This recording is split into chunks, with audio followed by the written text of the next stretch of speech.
Good evening. आज पिछले class में हम लोग पढ़े थे जोड़ पंचम की नाक। आज का हमारा लेसन है तुलसीदास राम लक्ष्मण परशुराम संवाद। तो तुलसीदास का थोड़ा चरित्र जो उसको पढ़ेंगे। पहले जीवन परिचय। भक्ति काल की सगुन काव्य धारा के प्रख्यात राम भक्त कवि तुलसीदास का जन्म उत्तर प्रदेश के बंगज जिले के राजापुत गांव के सन 1932 में हुआ था। तो तुलसीदास जी का जन्म कब हुआ था? तो 1532 में। और कहाँ हुआ था? उत्तर प्रदेश के बंगा जिले में। कुछ विद्वान उनका जन्म स्थान एटा जिले के सोरे नामक गांव को मानते थे। उसके पिता का नाम आत्माराम दुबे तथा माता का नाम तुलसी था। और उनके पिता का नाम क्या था? तो आत्माराम और आत्मारामा दुबे, और उनका माता का नाम तुलसी था। बचपन में ही माता पिता की मृत्यु हो जाने के कारण उनका बचपन बहुत कष्ट में व्यतीत हुआ। और उनके माता पिता का ध्यान उनके बचपन में ही हो गया था। अशुभ नस्त्र के जन्म लेने के कारण उनको माता पिता द्वारा त्याग दिया गया था। तुलसीदास जी के दीक्षा गुरु नरदिदास थे। और तुलसीदास को ये शिक्षा कौन दिए थे? तो नरसिदास। गुरु कृपा से ही इनका बचपन बीता और उन्हीं के राम भक्ति के मार्ग प्राप्त हुआ। तुलसीदास ने शिष्य समांता जी से वेदांत इतिहास दर्पण एवं काव्य आदि की शिक्षा प्राप्त की। उनका विवाह पश्चात दीनबंधु पाठक की संपुत्री रत्नावली से हुई। और उनका विवाह किससे हुआ था? तो रत्नावली से हुआ था। रत्नावली द्वारा की गई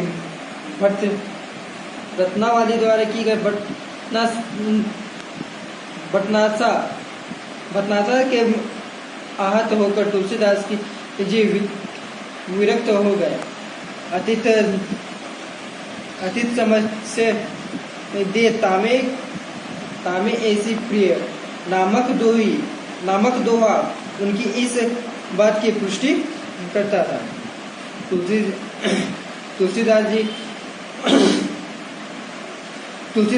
तुलसीदास जी ने भारत की विभिन्न तीर्थ स्थलों के भ्रमण किया। उन्होंने परमांड विद्वानों के संग रहकर विद्ययन किया। उन्होंने रामचरितमानस जैसे महाकाव्य की रचना और कर हिंदी साहित्य को अमर रीति प्रदान की। और तुलसीदास जी ने क्या किया था कि पूरे ब्राह्मण पूरे सब जगह की भ्रमण घूम चुके थे। और वो रामचरित जी के ये हिंदी काव्य में अपना एक स्टोरी लिखे थे। तुलसीदास महाकवि होने के साथ साथ उच्च संघ महान समाज सुधारक लोकनायक भक्त दार्शनिक एवं प्रकांड विद्वान भी थे। सन 1923 में उनका काशी में निधन हो गया। और वह एक अच्छा लेखक तो थे ही। और वो पूरा लोकसभा में भी अच्छा सब काम किया करते थे। और सन 1923 ईस्वी में काशी के में उनका मृत्यु हो गया। प्रमुख रचना तुलसीदास जी के द्वारा चरित अब तक 23 रचनाओं मिली है। तुलसीदास को द्वारा चरित उनके चरित्र पर कितना 36 रचना मिली हुई है। इनमें से केवल 12 रचना प्रमाणित है, वे निम्नलिखित है: रामचरितमानस, विनय पत्रिका,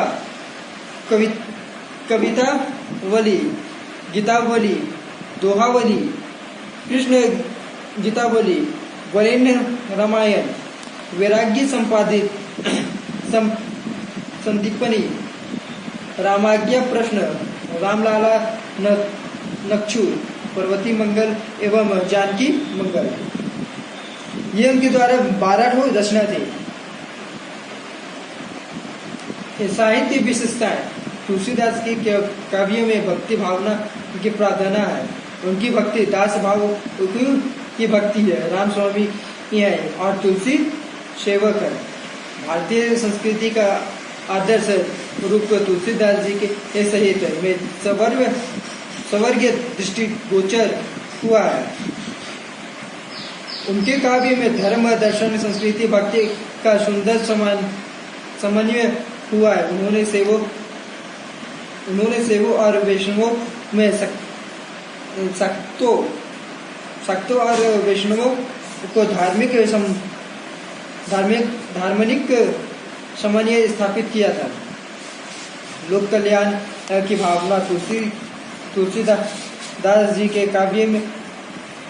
के काव्य में सर्वाधिक दिखाई देती है। उन्होंने अमर महाकाव्य रामचरितमानस के आदर्श पिता, माता, पुत्री, पत्नी, राजा, प्रज्ञा, स्वामी एवं सेवक का आदरणीय रूप देखा जा सकता है। तुलसीदास जी काव्य परहित सरित धर्म नहीं, भाई की भावना से परिपुत्र है। उन्होंने अपने काव्य में सभी प्रचलित शैलियों का प्रयोग किया है। अब बोला जा रहा है कि उनके द्वारा जो काव्य लिखा जाता था, उनके जो मतलब वो सब लिखते थे वो थे, और जो किसके द्वारा लिखा जाता था कि वो काव्य परहित के द्वारा लिखा जाता था।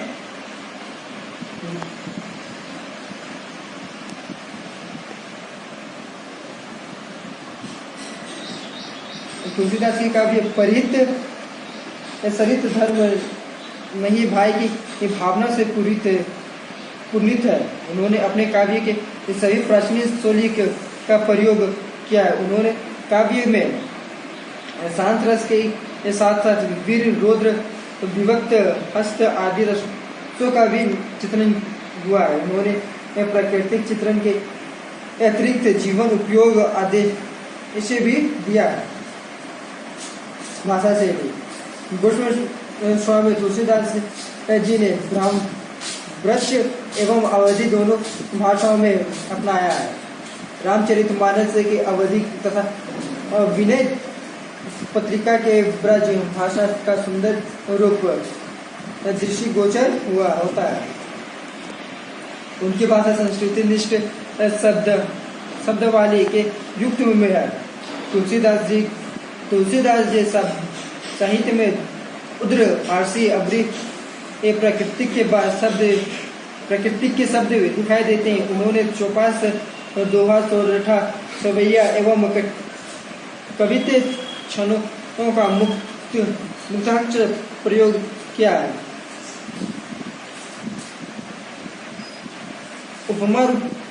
उपमा रूपक उत्प्रेक्षा अति तुलसीदास जी के प्रिय अलंकार है। और उनके प्रिय अलंकार क्या था? उपमा रूपक। ये था उनका चरित्र। और अब आते हैं लेसन पर। लेसन का नाम है राम लक्ष्मण परशुराम संवाद।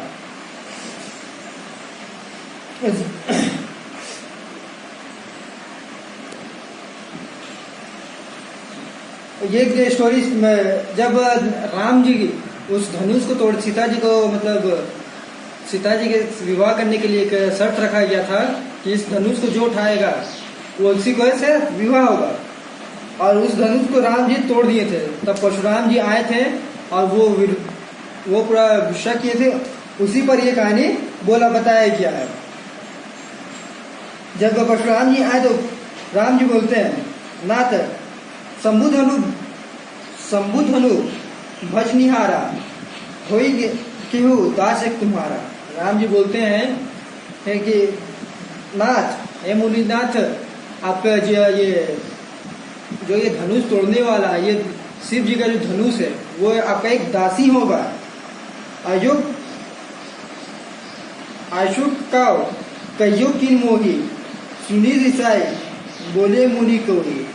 ये बात सुनकर ये परशुराम जी बोलते हैं, सेवकू सो जो करे सेवकाई, अरे करनी करी कई लड़ाई।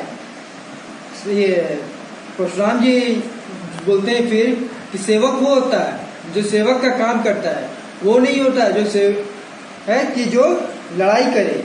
ये तुम ये शिव जी का धनुष तोड़कर ये तुम लड़ाई करने का मोल लिए हो। सुनियो राम जेहि शिव धनुष तोड़ा, सहस बाहु सम सो रिपु मोरा, सो बिल गांव बिहाय समाजा, नाते मारे जही सब राजा। इतना बोलते हैं फिर परशुराम जी बोलते हैं कि हे राम,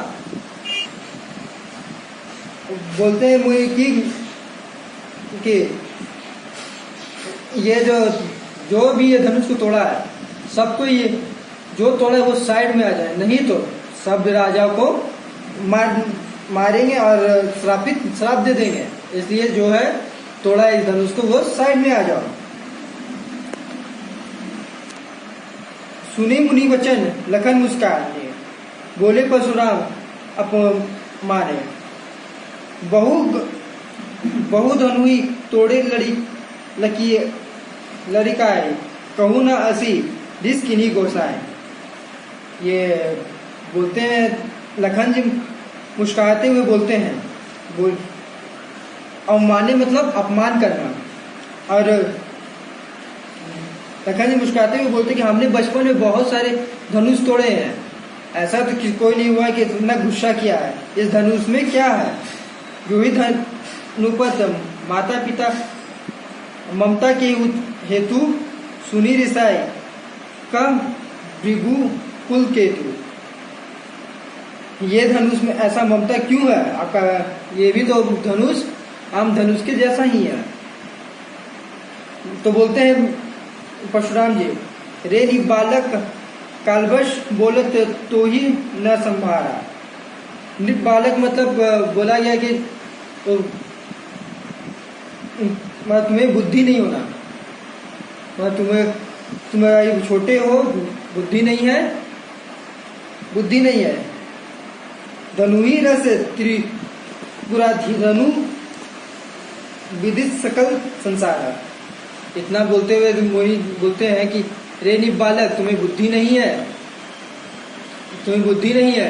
तुम ये धनुष आम धनुष नहीं, ये तो शिव जी का धनुष है, इसे तोड़ने वालों को दंड मिलेगा।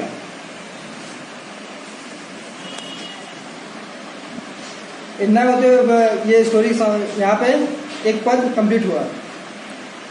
तो जब एक बार इसका देख लेते हैं निचोड़ क्या था। जब ये आते हैं परशुराम जी तो राम जी को बोलते हैं तो राम जी बोलते हैं कि हे शंभु, आप ये क्रोध क्यों कर रहे हो? आप क्रोध क्यों कर रहे हो? इसे ये भी धनुष तो आम धनुष के जैसा ही है।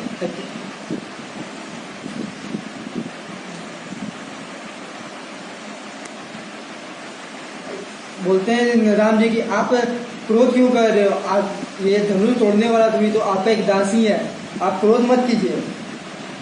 तो मुनि बोलते हैं कि दास वो होता है जो कि दास का काम करे। ऐसा नहीं होता है कि दास बोले और शत्रुत्रा का काम करे, मतलब विद्रोह का काम करे, ऐसा नहीं होता है। उतना में ही लखन जी बोलते हैं कि भगवान ना, ये हमने तो बचपन में बहुत सारे धनुष तोड़े, पर ऐसा तो कभी नहीं हुआ कि कोई इतना गुस्सा किया हो। इस धनुष में ऐसा किया है जो आप इतना गुस्सा कर रहे हो। तो बोलते हैं परशुराम जी की ये धनुष शिव जी का धनुष है, इसे तोड़ने वाला को दंड मिलना चाहिए। यहाँ पे स्टोरी एक गद्यांश को पूरा किया गया। ये पहला गद्यांश का ये आपका शब्दार्थ है जिसको आपको याद करना है। ये टोटल शब्दार्थ है। शंभु धनु का मतलब क्या हुआ? शिव का धनुष। बजनिहारा, तोड़ने वाला या भंग करने वाला। केव का मतलब कोई। ईसाई मतलब क्रोध करना। रिपु, रिपु मतलब शत्रु।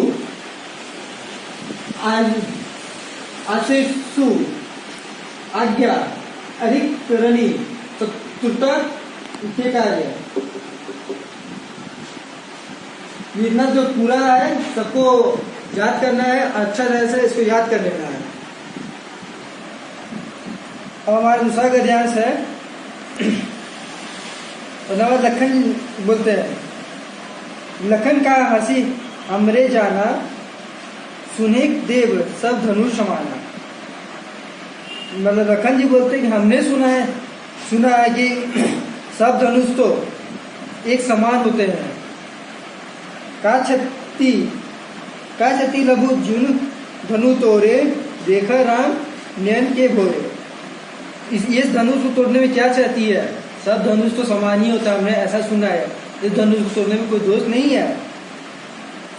छुवट टूट रघुपति न दोष, मुनि बिन काज करिए कत रोसु। रोसु मतलब क्रोध, और रघुपति मतलब राम जी। लखन जी बोले हैं कि छुवत रघुपति मतलब राम जी को इस धनुष को छूते ही ये धनुष टूट गया। इस में हम ये राम जी का कोई दोष नहीं है, हम लोग का कोई दोष नहीं है। ये धनुष पुराना हो गया था, इस कारण टूट गया।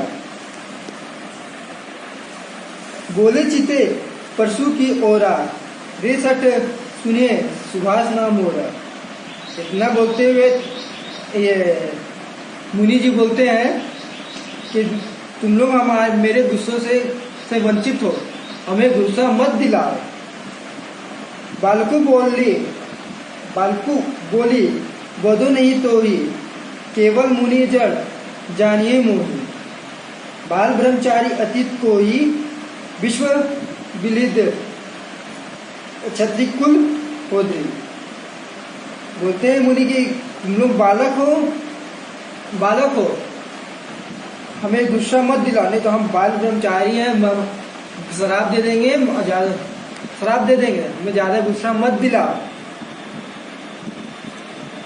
भूल बल भूमि भूप विनु कीनी, विपुल बार मही देवने देने। फिर लक्ष्मण जी बोलते हैं भूल, तो ये राम जी बोलते हैं कि भूल हो गई है हमसे, इसे माफ है। ये बालक है, राम जी परशुराम जी को बोलते हैं ये बालक है देव, इसे माफ कर दे। भूल हो गई कि हो गिर रही है, इसे माफ कर दे, इसे श्राप ना दे। सहस बाहुभुज छेद निहारा, पशु बिलोकी महीप कुमारा। आपके पास तो बहुत बाहुबल है, आपके पास तो बहुत अधिक शक्ति है, आप ऐसा काम मत कीजिए कि इसे श्राप मत दीजिए। माता पिता जानी सोच बस करिए, महिष किशोर गर्भ के अर्भक, दहन पशु मोर अतिक हो। बोलते हैं माता पिता को सोच के वश न कर, अर्थात वश ना कर, सोच विचार करके ही कहीं बोलो, हमें मजबूर मत करो ऐसा करने से। फरसा इतना कठोर एवं भयानक है कि हमें तुम्हें श्राप दे देंगे तो तुम नष्ट हो जाओगे, तुम्हें ऐसा मत करो। ये था दूसरा गद्यांश का निचोड़ थोड़ा देखते हैं। लक्ष्मण जी हंसते हुए बोलते हैं, हे मुनि, ये धनुष में तो आम धनुष के जैसा है, हमने सुना है कि सब धनुष एक समान होते हैं, तो इस धनुष को तोड़ने में क्या दोष है? ये धनुष टूट गया, इसमें राम जी का कोई दोष नहीं है कि ये राम जी ये छूते हैं, ये धनुष टूट गया। इतना में ये परशुराम जी बोलते हैं कि ये धनुष आम धनुष नहीं था, ये शिव जी का धनुष था, तुम तोड़ दिए हो, तुम्हें दंड मिलेगी। तो हम बाल ब्रह्मचारी, हम तुम्हें श्राप दे देंगे। तो इतना में फिर राम जी बोलते हैं, हे देव, आप ऐसा काम मत कीजिए, आप इसे श्राप मत दीजिए, आप इसे कुछ मत कीजिए, आप इसे माफ कर दीजिए। बालक है, ये सब चीज से वंचित है, ये किसी की बात को नहीं जानते हैं, ये आपके बारे में नहीं जान रहे, इसे माफ कर दीजिए। तब परशुराम जी बोलते माता पिता को सोच मन के वश न, अर्थात सोच विचार करने पर मजबूर मत किया करो। मेरा फर्ज इतना कठोर है, भयानक है कि यह गर्भ के बच्चों का भी नाश कर देता है। इसका फर्ज इतना कठोर था कि गर्भ में जो बच्चा है उसका भी ये नाश कर देता है। परशुराम जी बोल रहे हैं कि इतना कठोर है हमारे गुस्सा, इसलिए हमारे गुस्से पे इतना कठोर मत निकालो। ये था दूसरा गद्यांश। और दूसरा गद्यांश का ये हमारा शब्दार्थ है जिसको आपको लर्न करना है। पहला का दिए थे, ये दूसरा गद्यांश का है। इसका फोटो आपको व्हाट्सएप के द्वारा मिल जाएगी।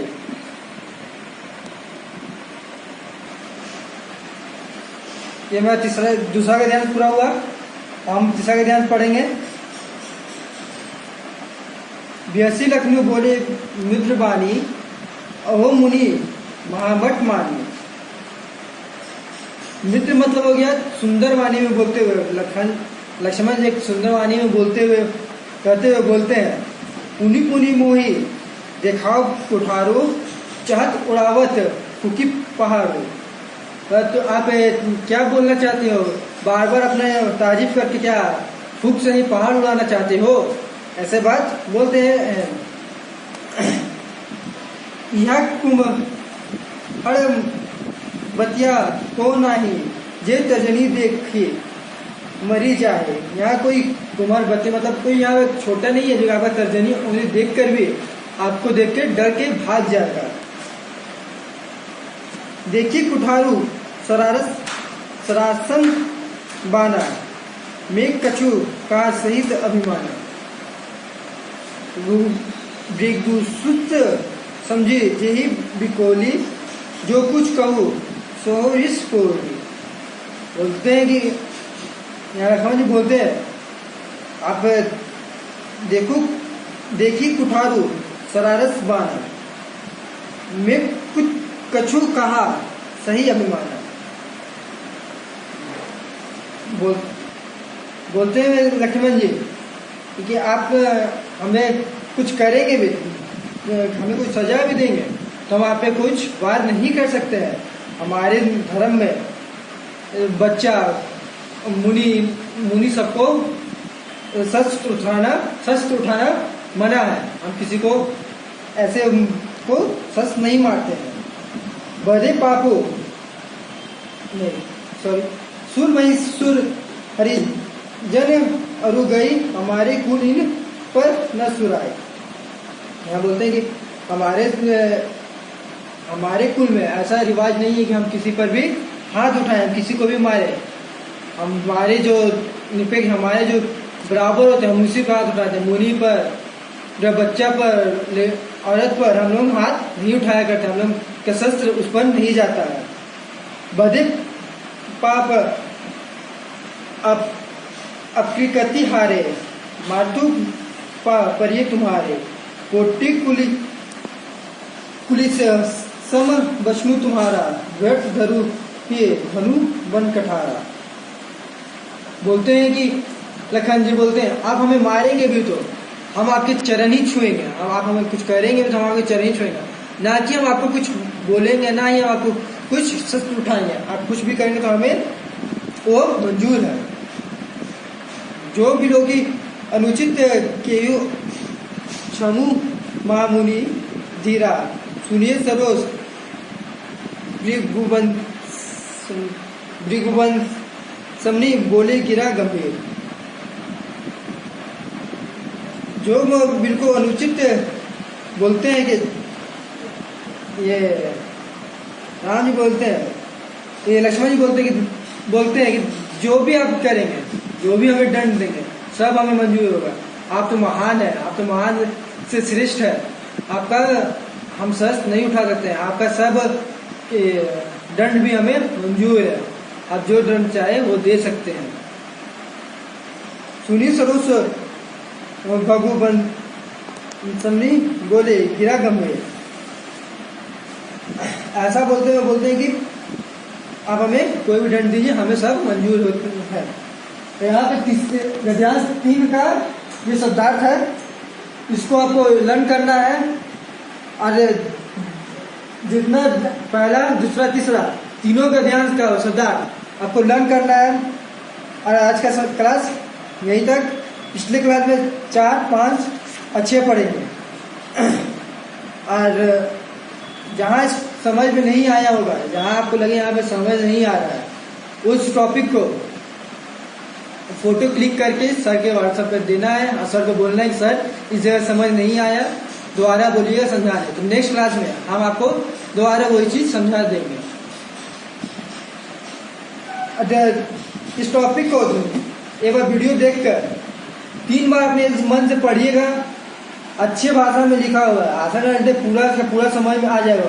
और नहीं समझ में आया तो शब्दार्थ याद करने के बाद टोटल चीज आपको समझ में आ जाएगा। जहाँ नहीं समझ में आएगा वहाँ का फोटो क्लिक करके सर को दीजिएगा और वो हम नेक्स्ट क्लास में आपको दोबारा समझा देंगे। और आप लोग सब अच्छा से घर में ही पढ़ाई कीजिए, ज़्यादा बाहर मत निकलिएगा। Thank you.